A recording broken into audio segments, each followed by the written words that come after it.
Now we're putting Kyle on the spot too, but Kyle knows more about this than me because I spent 3 hours trying to find this on the internet and couldn't find it. So, Kyle, even on the new laws coming in Kansas when the governor signs them. So I have a question. Are we boring or is the topics boring? The topics. Oh, okay, good. I This just want to topic maybe not so make sure I much. wasn't boring because you can't. So, Advocacy. yeah, so Kim was talking about being in the right room with the right people. That's why I know a little bit about this, is I was in the right room with the right people to get an email on this. So House Bill 2562, it's commonly known as the Protect Vulnerable Adults from Financial Exploitation Act. So the whole first part of that is about financial advisors and how securities really doesn't apply to us. But as they like to do in government, they like to add stuff to other bills, right?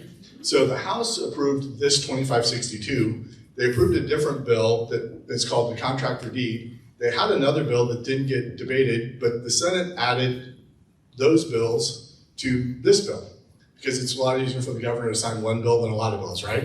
Yeah. You know, your hand gets tired signing too many bills. Every time I say bill, I think of that song. You remember that song as kids? How long? Yeah. So after the Vulnerable Adults Act, they added in several things that relate to housing, and the first one is a Contract for Deed Act. So those of you that do Contract for Deed, you're going to want to look this up. Look for the conference committee PDF on it. So take a picture of House Bill 2562, go to Kansas, search for the contract, the CC notes, because that's where all these are. And what it does is it kind of gives protections to both sides. It states that if a buyer of a contract for deed has defaults, how you handle that, how you can get the property back, because it must not be in law anymore. And so it clarifies that.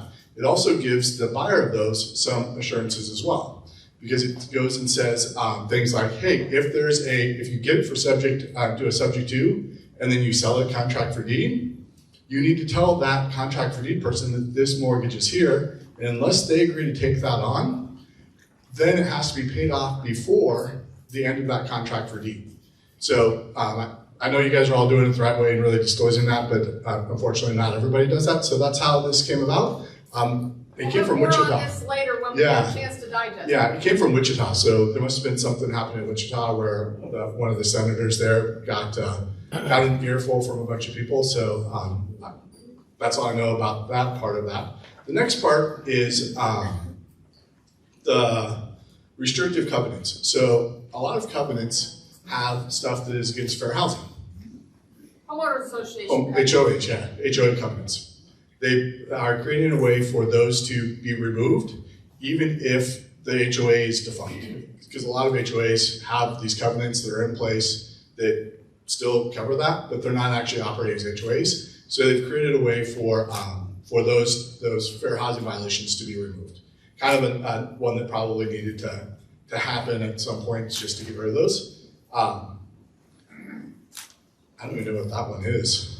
Well, let's go to cease and desist. Yeah, so cease and desist is the last one. And so cease and desist gives the Kansas Real Estate Commission the power to send cease and desist letters to anyone who's violating the real estate statutes. So the statutes, if you go to krec.ks.gov,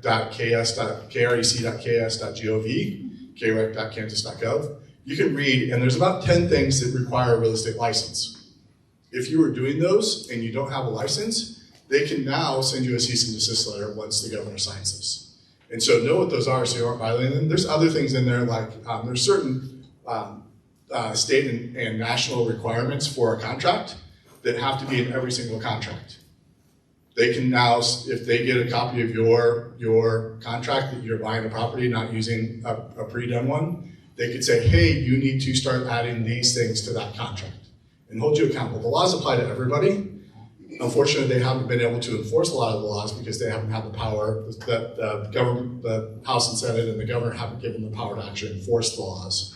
And so they could enforce them on realtors, but they couldn't enforce the exact same laws when somebody violated them on everybody in the state of Kansas, which everybody's under the same laws. So this kind of cleans that up, gives them the power to say, hey, you need a license to do that, stop doing that, and if you don't stop, there's penalties on top of that. So that was really the biggest highlights.